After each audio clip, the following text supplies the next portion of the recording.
objects, half-moon shaped, dancing about with colored lights on them. There it is. Hey, I see it too. What is it? There's no doubt about it. There's some type of strange flashing red light ahead. Weird.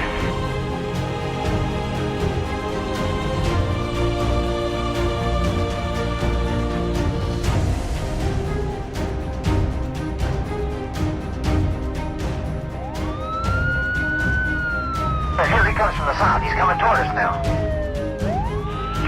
Now we're observing what appears to be a beam coming down to the ground. This is unreal.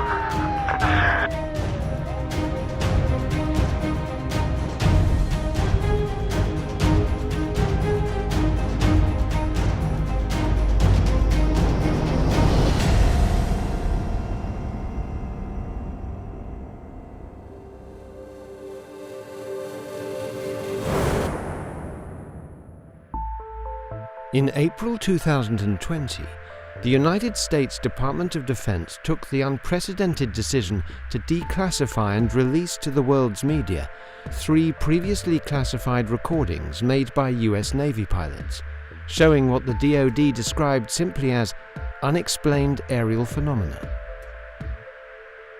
The recordings, made between 2004 and 2015, appear to show a kind of circular flying object, which might at one time have been labelled a flying saucer. Upon its release, the footage went viral on social media, and unusually was accompanied by no explanation from the authorities as to what the flying discs might be. The accompanying press release simply stated, "The Department of Defense is releasing the videos in order to clear up any misconceptions by the public on whether or not the footage that has been circulating was real, or whether or not there is more to the videos. The aerial phenomena observed in the videos remain characterized as unidentified." A marked change in approach from the Cold War era, which, as we shall see, was a time of denial, lies, and admitted cover-ups by some of the United States' most powerful institutions.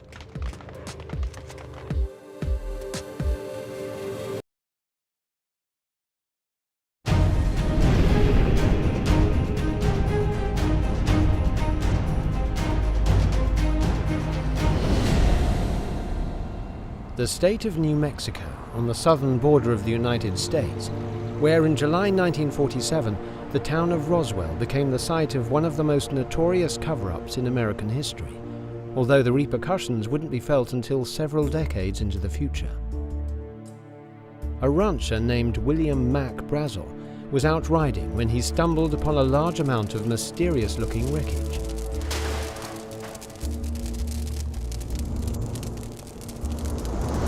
Brazel informed the local sheriff, who in turn reported the wreckage to the Army Air Force Base at Roswell, believing it to be the result of some kind of military air exercise. Air Force Intelligence Officer Jesse Marcel drove out to the ranch and collected some of the wreckage, and is said to have been so excited by the strange, otherworldly material that he rushed home in the early hours to show pieces of it to his family. At the time, recent press reports of lights in the sky and flying saucers in other parts of the country had already piqued the public interest. So when local Air Force press officer Walter Haut issued a press release claiming that the Air Force was in possession of a flying disc, the story became an international sensation overnight. The many rumors regarding the flying disc became a reality yesterday, when the intelligence office of the 509th Bomb Group of the 8th Air Force was fortunate enough to gain possession of a disc through the cooperation of one of the local ranchers. The flying object landed on a ranch near Roswell sometime last week. It was inspected at the Roswell Army Airfield and subsequently loaned by Major Marcel to higher headquarters. The matter was referred to General Roger M. Ramey of the 8th Air Force in Fort Worth, Texas, and it was here that the story was to be quashed, almost as quickly as it had been born. General Ramey ordered a press conference, at which he showed off some sections of what was purported to be the famous wreckage. The news reports issued the following day were anticlimactic, to say the least.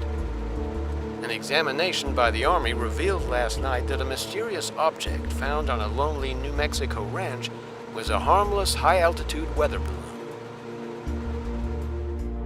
Indeed, the fragments on display at the press conference, small pieces of wood, rubber and tin foil, were less than impressive. And with that, public interest in the story waned. Locally, however, many insisted that the material displayed by General Ramey did not come from the Roswell wreckage, and stories of Air Force personnel threatening witnesses and rumors of a second, more extensive crash site which was hidden from the public ensured that the story would never quite die. Gary Heseltine is the founder and editor of UFO Truth magazine. I personally have met many of the top researchers involved in the Roswell story.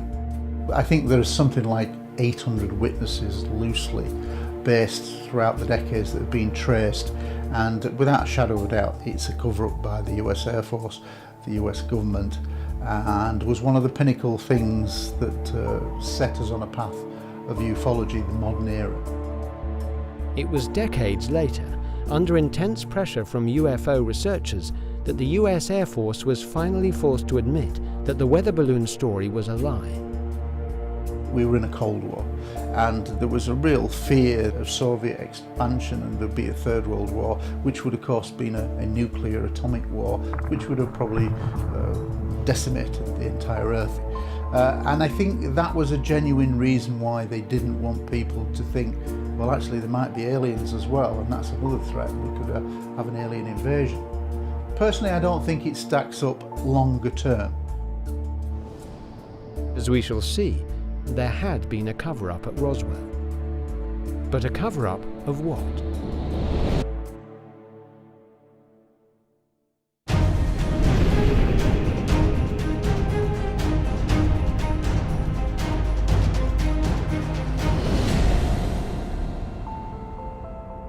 In 1948, the US Air Force began to take an official interest in the UFO phenomenon. The US Air Force decided to create a project called Project Sign. And I think in the early days this was a serious attempt to study what was genuinely baffling sightings, often by military personnel, commercial pilots. People were genuinely interested in the subject, and they set up this Project Sign with the intention of trying to get to the truth. Project Sign was headed up by General Nathan Twining and was established in response both to the incident at Roswell and another major sighting that also took place in 1947. Mount Rainier, Washington State. On June 24, 1947, a civilian pilot named Kenneth Arnold was flying his light aircraft in search of a downed Marine Corps transport plane, for which the Air Force was offering a reward.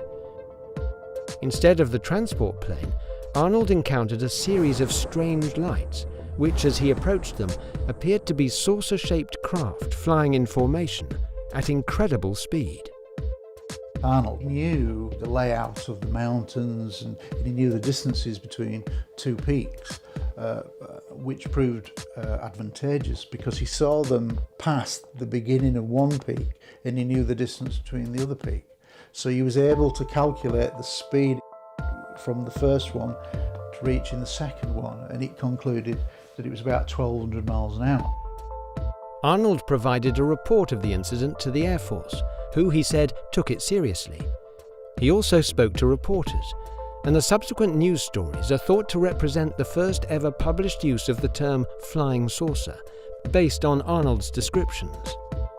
However, the subsequent Air Force report into the incident was dismissive. If Arnold actually saw the objects, and if his estimate of distance is correct, his estimate of size cannot be, and vice versa. In view of the above, it seems probable that whatever objects were observed were traveling at subsonic speeds, and may therefore have been some sort of known aircraft. public awareness of the flying saucer issue increased further in 1948 thanks to a highly publicized incident over Kentucky. January 7, 1948, the Godman Army Airfield in Kentucky receives multiple reports of some kind of unidentified airborne object. The object remained in view for over an hour and was witnessed by numerous senior officers, none of whom were able to identify it.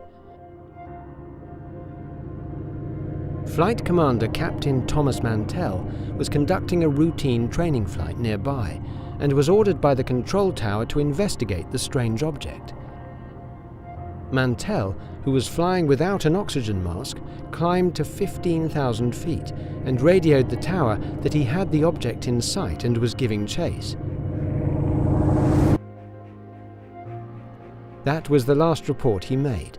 The wreckage of his plane was later found 90 miles south of Godman Airfield.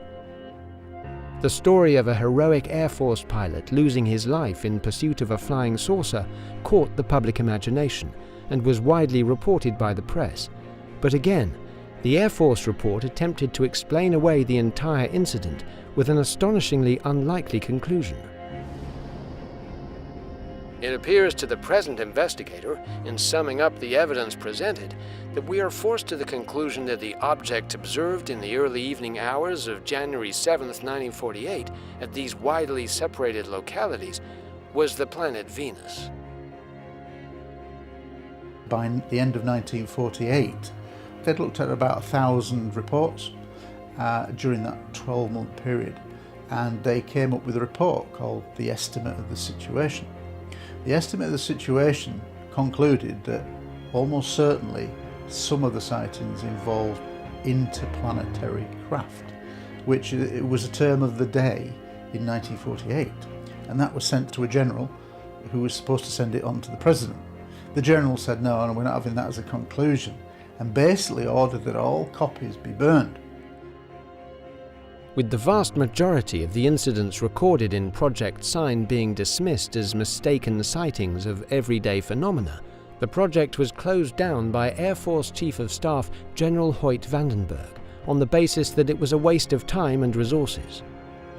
Who were genuinely good guys trying to get to the truth on Project Sign were replaced by a whole new team of investigators, but with a clearly different remit. And that remit was from 48 onwards with Project Grudge, which is to debunk everything. According to a 1999 report by Gerald Haynes of the National Reconnaissance Office, the intention of the debunking remit was to alleviate public anxiety over UFOs, but a less charitable conclusion would be that sightings were explained away in order to discourage public curiosity about such events. UFO sightings were explained as balloons, conventional aircraft, planets, meteors, optical illusions, solar reflections, or even large hailstones.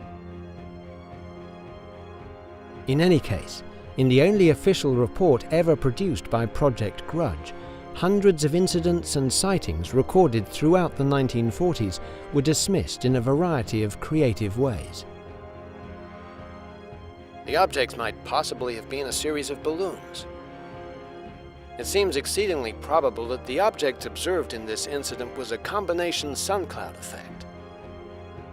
It seems likely that the young lady saw part of the late 4th of July celebration, a rocket from some amusement park perhaps.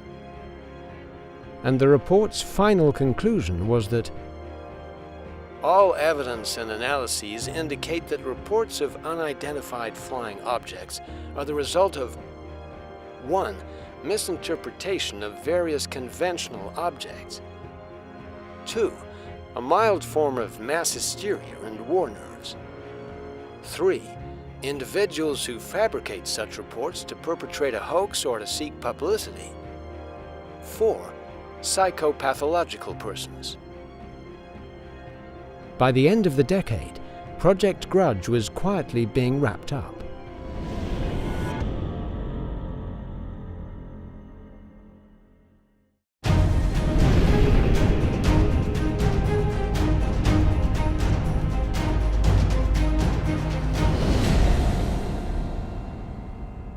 In the early 1950s, two incidents in particular reawakened the Air Force's interest in UFOs. The first of these took place in Lubbock, Texas, in August 1951, when a group of professors from the Texas Technical College witnessed a number of mysterious lights moving in a U or V-shaped formation. Several days later, the same group of men witnessed the lights again, and separately, a student at the college claimed to have photographed the lights. The photographs, though never confirmed to be genuine, were widely publicized, necessitating an official Air Force response, which was to declare the mystery lights were most likely birds reflecting the glow from recently installed street lamps. The second incident, however, was not so easy to dismiss. One of the biggest events that took place in UFO history was actually in 1952, when over two successive weekends, multiple UFOs were seen visually and on radar over the capital, Washington, D.C. It began on the 19th of July 1952, when a Washington, D.C. aircraft controller spotted numerous objects on his radar that did not match any scheduled aircraft or flight plans. The readings were confirmed by other operators, while witnesses saw bright lights moving at incredible speeds over the White House. Two jet fighters were scrambled to intercept the mystery aircraft, but before the planes could reach Washington, all of the objects vanished from the radar. And as soon as they were seen on radar, they would dispatch the pilots to go vectored to the area, and then mysteriously they would disappear. When the jets subsequently left the area to refuel, the UFOs reappeared, suggesting a controlled, intelligent behavior that could not be dismissed as birds or errant weather balloons. Over two successive weekends, there were multiple incursions over Washington, D.C., and despite planes being sent up, they could never find them. And yet the top radar guy said, we had 9 hours on one particular weekend where these objects were buzzing around, and he said these were real aircraft, those were machines. These were not temperature inversions, these were not swamp gas, these were not Venus, and he was convinced that there was real objects being seen. Mysterious aircraft in the vicinity of the White House was a potential threat to national security, and the subsequent investigation went all the way to the top.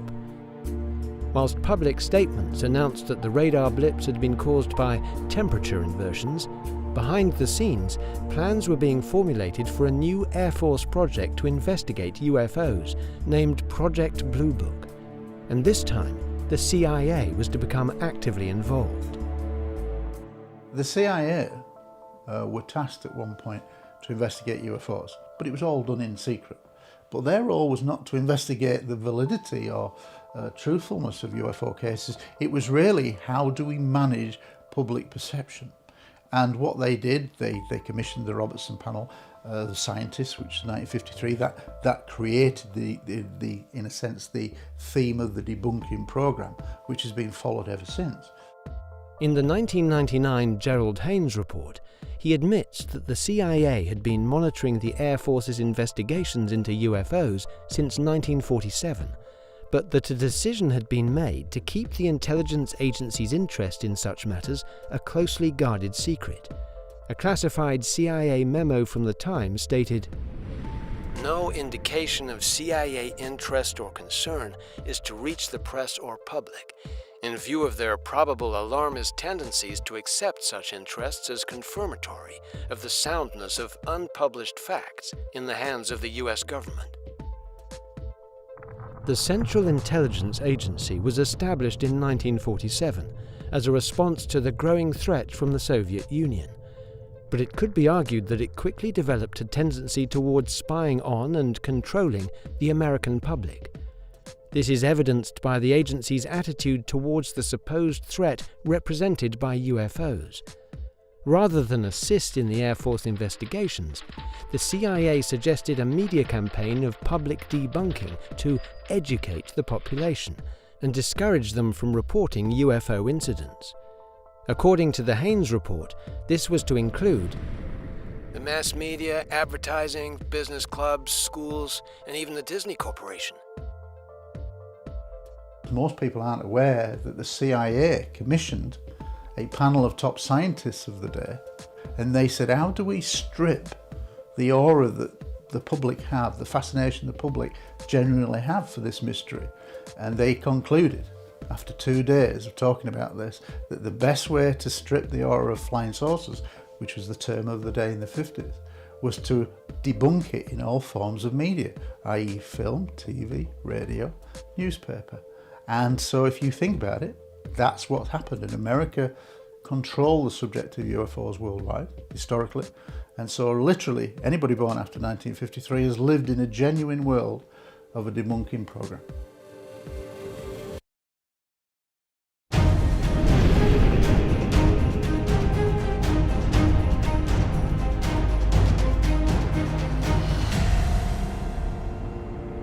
When the CIA did undertake investigations, secrecy and outright deception was standard operating procedure. One such incident, outlined in the Gerald Haynes report, took place in 1955. Two elderly sisters contacted the Journal of Spaceflight to say that they had intercepted a strange alien code on their radio and had made a recording of the broadcast. For some reason, this caught the attention of the CIA-backed Office of Scientific Intelligence, and a field officer named Dewalt Walker was dispatched to interview the sisters and make a copy of the recording. Rather than admit to the CIA's involvement in such an investigation, Walker told the sisters that he worked for the Air Force.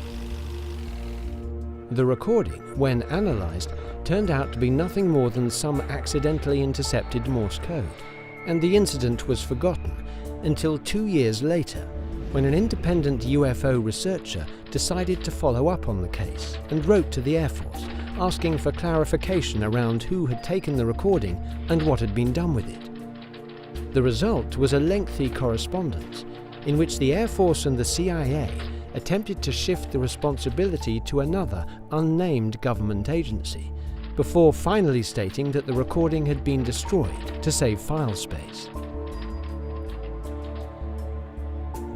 This was not an isolated incident, and it may even be the case that the celebrated urban legend of the mysterious Men in Black, unnamed agents who are said to appear out of nowhere in response to reports of UFO sightings, might actually be down to CIA agents acting suspiciously and refusing to identify themselves. Over the next decade, Project Blue Book increasingly became a bureaucratic exercise in box-ticking and debunking, with the barest minimum of investigative work undertaken. Any report of a balloon-like object was recorded as a balloon. Any mysterious light in the sky was simply a star, the planet Venus or the Moon. Project Blue Book is littered with cases. You could have 4 aviation pilots all looking at a triangular object in front of them from 4 different aircraft perspectives, and they'd say it was Venus or temperature inversions.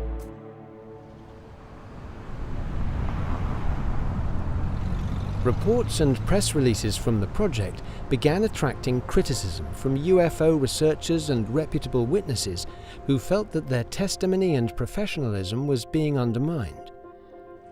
One such example came in the summer of 1955.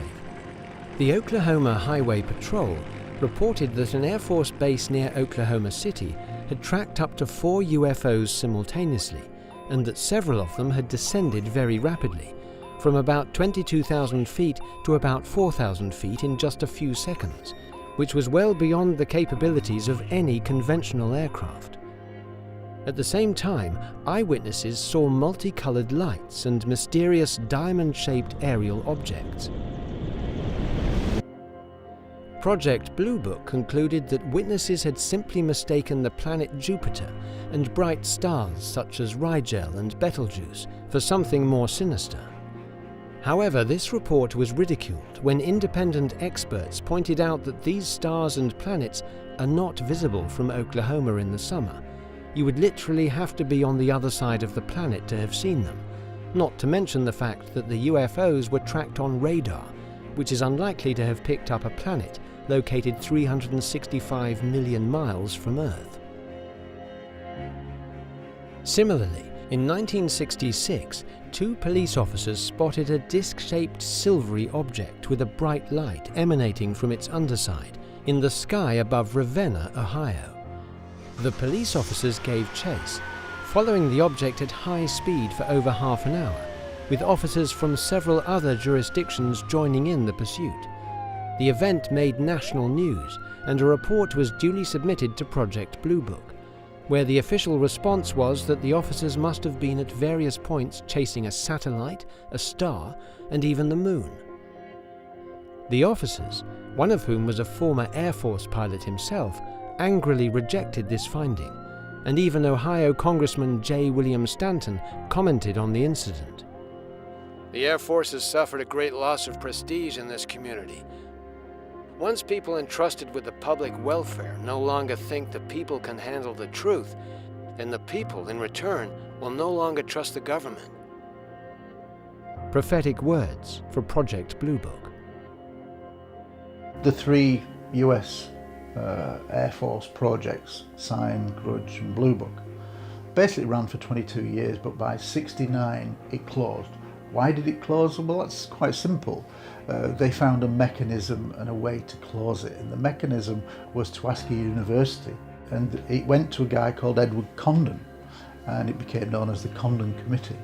And basically they had a 2-year contract to look at all of the best evidence in theory and make conclusions to the US Air Force. Well, literally on day 1, Condon, who was a very well-regarded physicist, he privately said, look, this is just a paper exercise, we already know it's a load of rubbish. As with Project Sign and Project Grudge, the Condon Committee delivered a final report which was long on pages but short on revelations. A panel chaired by Yale astronomer Gerald M. Clements studied the report for 6 weeks and concluded that, on the basis of present knowledge, the least likely explanation of UFOs is the hypothesis of extraterrestrial visitations by intelligent beings. No high priority in UFO investigations is warranted by data of the past 2 decades. What you had literally from the late 40s onwards until it finished for 20 years was a debunking program. And we kind of know and always suspected as UFO researchers that many of the best cases never found their way into what should have been this definitive project, Project Blue Book. And we know that because General Bollinger actually admitted in the late 60s and early 70s that there was a secret program and the best cases didn't go into Project Blue Book. So I think the general conclusion is, as we look back on the history of ufology, is that for many, many years the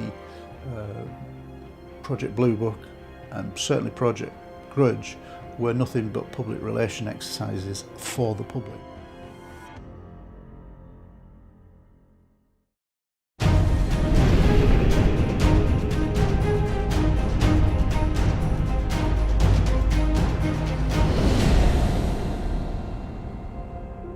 Okay, Neil, we can see you coming down the ladder now. That's one small step for man, one giant leap for mankind. in 1969, the very same year that Project Blue Book was disbanded, NASA achieved what many had thought impossible, and some still think impossible, sending Neil Armstrong, Buzz Aldrin and Michael Collins to the moon, and bringing them back alive. It was inevitable that the validity of such an extraordinary achievement would be called into question, and thousands of conspiracy theorists around the world soon began pointing out what appear to be strange anomalies in the images and footage presented to the public, mismatched shadows and evidence of tampering in photographs, together with questionable physics and the lack of stars in the footage from the moon's surface. More intriguing still is the staggering admission from NASA in more recent years that much of the original footage and telemetry data from the Apollo moon flights has apparently been lost. An intensive search of archives and records concluded that the most likely scenario was that the program managers determined there was no longer a need to keep the tapes, since all the video was recorded elsewhere, and they were erased and reused. Critics immediately jumped on this admission as further evidence that NASA had something to hide. If you think about it, if we had the technology to get to the moon in 1969, don't you find it a bit bizarre, even for the most ardent skeptic, to think, well, if we could do it in 69, why haven't we been back since 72, which was the last mission? It really doesn't make sense. And actually, you find in the world of conspiracy that some people will say, well, no, actually the moon missions didn't actually happen. I think they did. I personally think that the footage of Neil Armstrong touching the ground, I don't think we had the means to do that live, and I think that was recreated in the studio, but I personally think we did go to the moon. But undoubtedly there's a lot of cover-ups. Oh, it's beautiful, Mike, it really is. So, were the moon landings really faked? Or was NASA hiding something even more extraordinary? There's a huge amount of data that would say that things were seen en route to the moon, that things were seen possibly on the moon, the far side of the moon. I mean, there's bits of footage where, absolutely unambiguous footage, where you see a lovely colour shot of the lander coming back towards the main craft, and a UFO, a white sphere, passes underneath. UFO researchers have scoured the photographs and footage from NASA missions, looking for unusual or unexplained objects, and even NASA personnel have spoken out on the issue. Apollo 14 astronaut Edgar Mitchell stated that he believed 90% of reported UFO sightings were the result of alien activity, and that he personally was aware of several UFO visits during his career, and that each one had been covered up. In interviews, he spoke of a secret cabal in the government that was studying alien bodies recovered at Roswell. NASA issued a terse statement in response. Dr. Mitchell is a great American, but we do not share his opinions on this issue. Mitchell later retracted the claims, stating they were just speculation. Similarly, celebrated Apollo 11 astronaut Buzz Aldrin once claimed to have seen strange lights flying alongside the astronauts en route to the moon, but later stated that his words had been taken out of context and misunderstood. The idea of secret UFO bases on the moon stemmed from claims that private ham radio operators had managed to record secret off-air transmissions between the Apollo 11 crew and Houston from the surface of the moon. Allegedly on Apollo 11, Neil Armstrong went over the air to say that UFOs are parked up, as it were, on a crater rim looking down at them. These babies are huge, sir. Enormous. Oh my God. You wouldn't believe it. I'm telling you, there are other spacecraft out there, lined up on the far side of the crater edge. They're on the moon, watching us. The actual recordings have never emerged, but the idea of aliens on the moon took hold, with hundreds of researchers scouring images of the moon's surface for signs of hidden bases, with some claiming that the clearest images were deleted by NASA. NASA denies this. NASA does not track UFOs. NASA is not involved in any sort of cover-up about alien life on this planet or anywhere in the universe. Do I think that there's a potential cover-up? Yeah, I think there's evidence to say that there's a secret space program, but it's to what extent? I certainly don't think it's fleets and fleets of huge battle cruisers in space like a Star Trek scenario, but I do think we probably have done a lot of other stuff in space and missions that nobody's aware of. And if you think that some kind of contact has been made, ET, on the moon, I think that's entirely conceivable, because I really don't understand why we've not been back.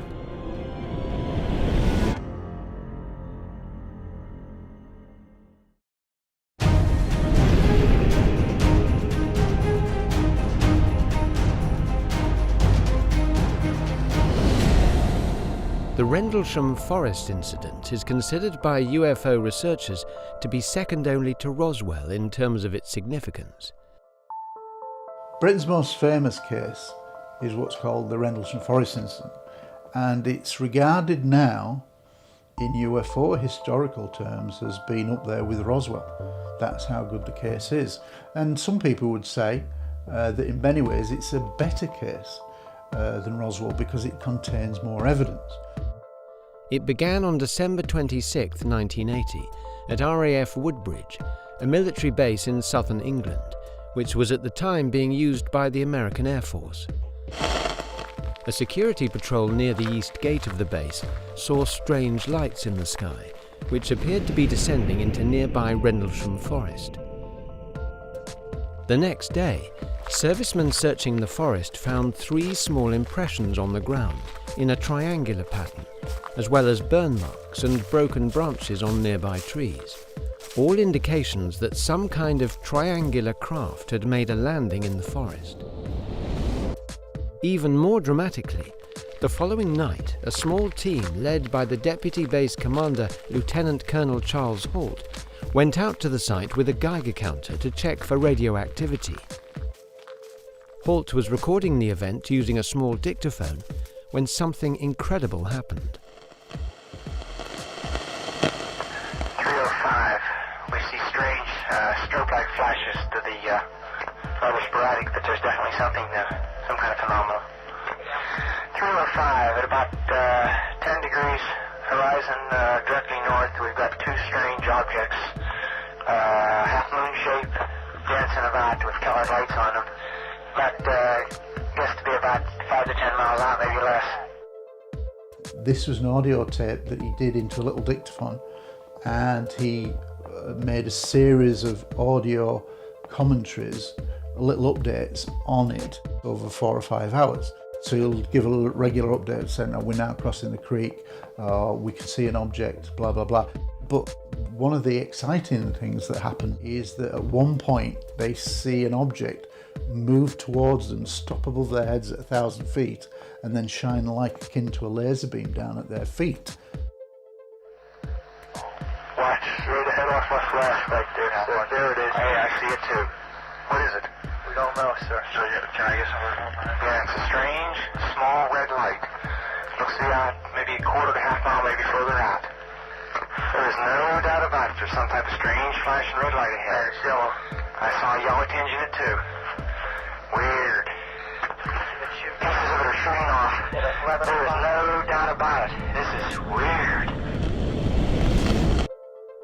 2 weeks after the incident, Lieutenant Holt submitted a memorandum recording what he had witnessed, which was released in 1983 under the Freedom of Information Act. A red sun-like light was seen through the trees. It moved about and pulsed. At one point, it appeared to throw off glowing particles, and then broke into 5 separate white objects and then disappeared. Immediately thereafter, 3 star-like objects were noticed in the sky. But at the time, there didn't seem to be any will to investigate the incident further. He put in a 1-page memo of 3 paragraphs that he sent to the MOD, and supposedly the MOD said, there's no to this, even though it mentioned in the first paragraph that there was a landed triangular craft of unknown origin. But interest in the case was reignited when the story made its way into the press in 1983. The News of the World did a big full-page UFOs landing Suffolk, it's official. The result was a media debunking that rivaled those seen in Project Blue Book years earlier. The moving light was identified as being the beam from a nearby lighthouse, and the 3 star-like objects were just that, stars. Some of the explanations given by the skeptics, for example, this is UFOs seen over multiple nights. This isn't just one UFO, it's multiple, 14 or 15 separate incidents over several consecutive nights, and yet they would say that they're all done by a lighthouse. To counter the growing skepticism about the event, in 2010, the now retired Colonel Holt signed a notarized affidavit clarifying what he saw. while in Rendlesham Forest, our security team observed a light that looked like a large eye, red in color, moving through the trees. After a few minutes, this object began dripping something that looked like molten metal. A short while later, it broke into several smaller objects which flew away in all directions. Most importantly, this new affidavit destroys the lighthouse theory. Claims by skeptics that this was merely the sweeping beam from a distant lighthouse are unfounded. We could see the unknown light and the lighthouse simultaneously. Whilst critics have pointed out that Holt's description of the lights in the affidavit does not match the one he gave in his original memo, his dramatic cassette recording, the authenticity of which is not in dispute, remains as persuasive evidence that something extraordinary happened in Rendlesham Forest that night. Okay, here he comes from the south. He's coming toward us now. Now we're observing what appears to be a beam coming down to the ground. This is unreal. It's a very complicated case, but suffice to say that what you have is US Air Force police officers guarding nuclear weapons, and basically over several nights they have various encounters with various shaped UFOs. And I'm involved, and I've been for the last 2.5 years, in researching the case from ground up by going through everything back to day one, and we've uncovered a lot of new evidence. Of all the cases reported worldwide, 95% have a mundane explanation, which is atmospheric, pure misidentification, etc. Just plain mistake. But then we're always left with a residue of 5% of cases, and that gets the UFO researchers interested. And then they delve down into those cases, and then you lose another 2% because they're identified after investigation. But you will always have this residue of, say, about 2 to 3%. Those cases are the ones that you should look at.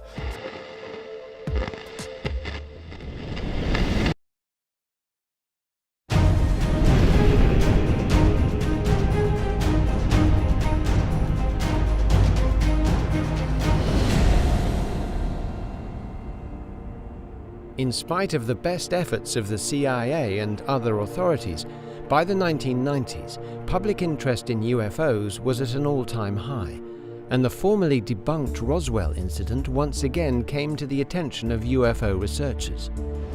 They interviewed hundreds of people who claimed to have had a connection with the events of 1947. Their conclusions were that at least one alien spacecraft crashed near Roswell, alien bodies had been recovered, and a government cover-up of the incident had taken place. Such was the popularity of the story and the allegations that something had been covered up, the Air Force issued a 1994 report along with this publicity film, which aimed to put the controversy to rest. The report revealed for the first time that the wreckage found on the Brazil Ranch was not from a weather balloon, but was in fact from an experimental high-altitude listening device that was being flown by the Air Force as part of a program named Project Mogul, and was designed to detect far-off nuclear detonations, part of the Cold War arms race with the Soviet Union. The report went on to suggest that people who claimed to have seen alien bodies had most likely been witness to nothing more than mannequins, or crash test dummies, which were frequently employed by the Air Force when testing experimental aircraft. But for many UFO researchers, the Project Mogul explanation is barely any more credible than General Ramey's weather balloon story.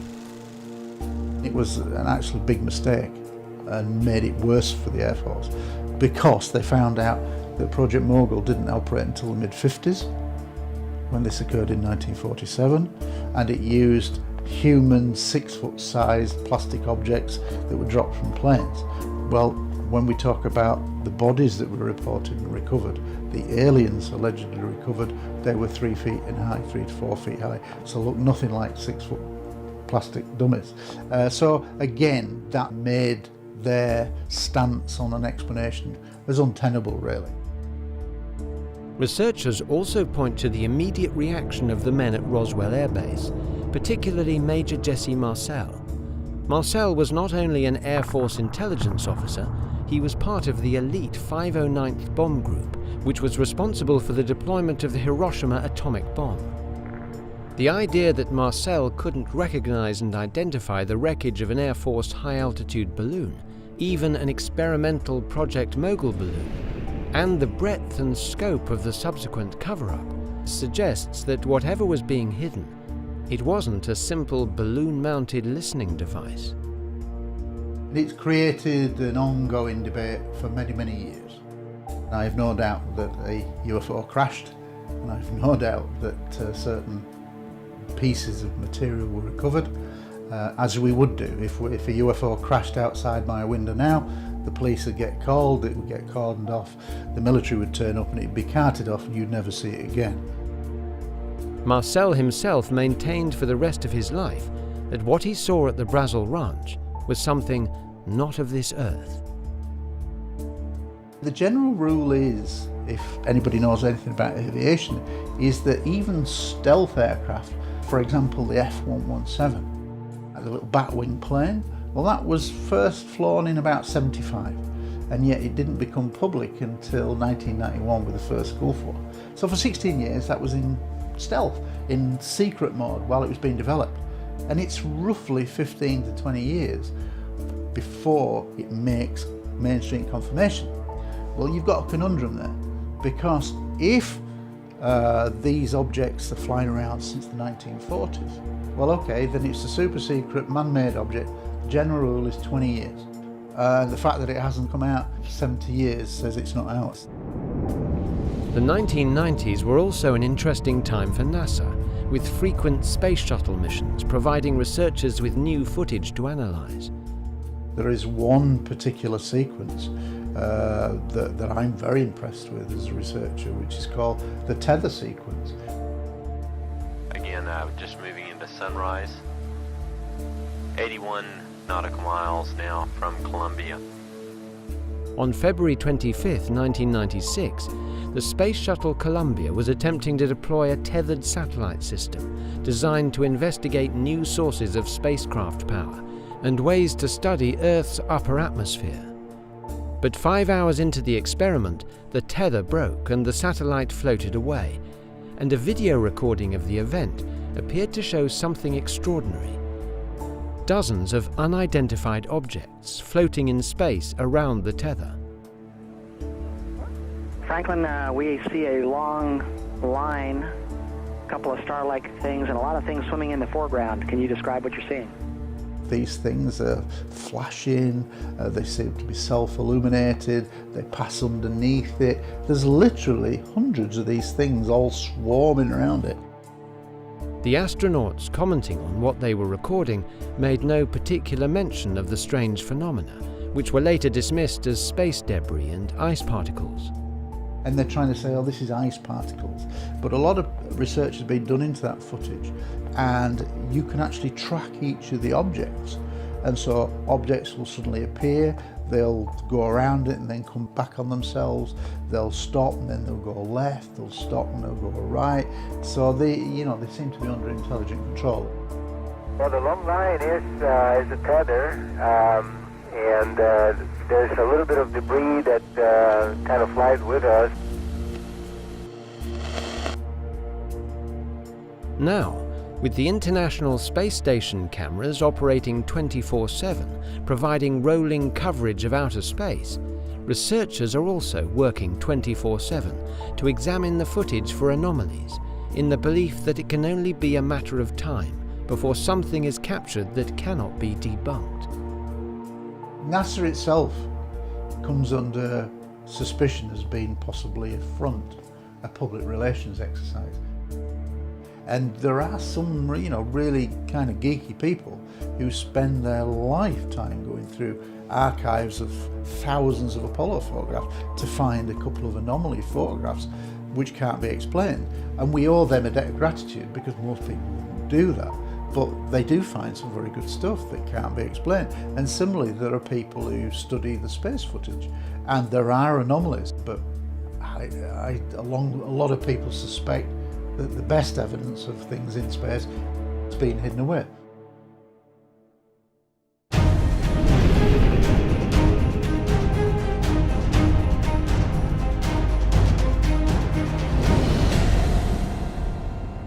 is no two ways about it.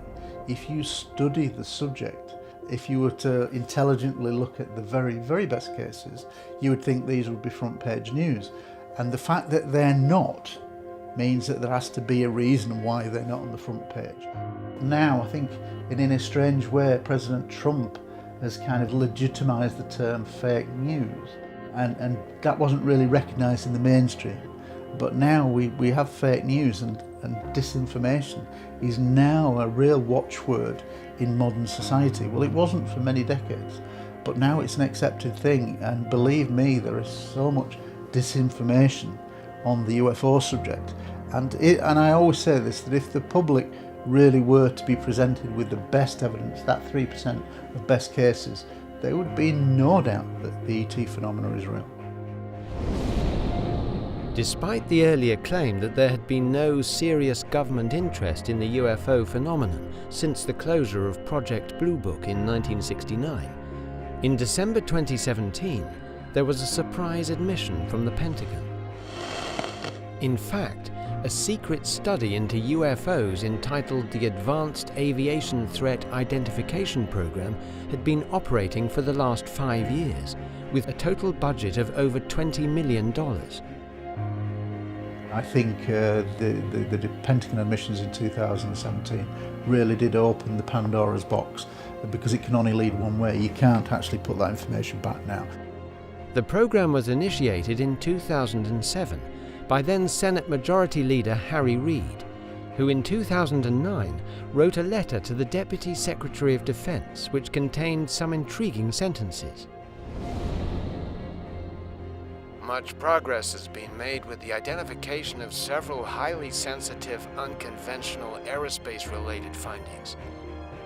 Given the current rate of success, the continued study of these subjects will likely lead to technology advancements that in the immediate near term will require extraordinary protection.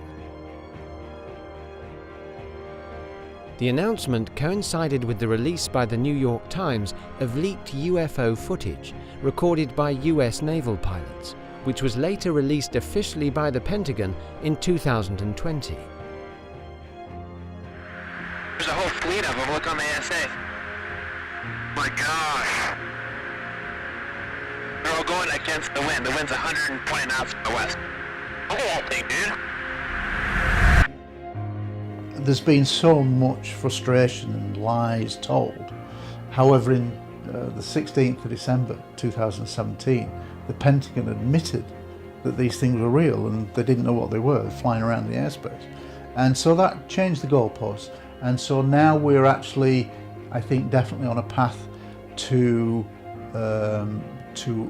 within the next 3 to 5 years, I think significant events will push the door open.